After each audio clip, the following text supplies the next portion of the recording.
Hello everybody, today we're going to be talking about how you're going to craft Niss in Wayfinder. So first you're going to go to Omen and go to Summoning, and then you can just click on any of the Wayfinders to see all their crafting components.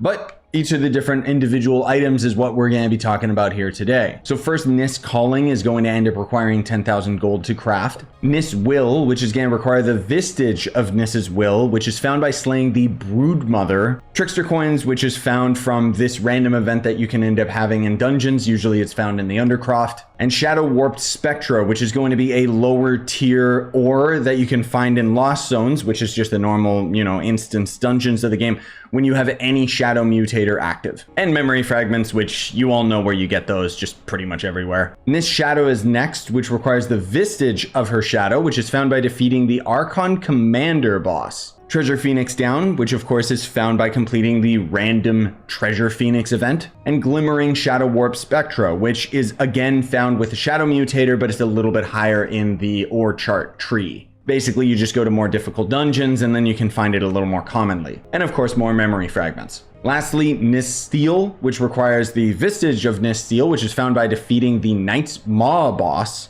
The Halcyon Orb, I hope I'm pronouncing that right, but probably not because it's a fantasy item, which is found by completing the orbital event inside the ruins. Some Glimmering Molten Spectra, which you guessed it, is by using a solar mutator on a dungeon. And a little more Glimmering Shadow Warp Spectra from a Shadow Mutator and some more memory fragments.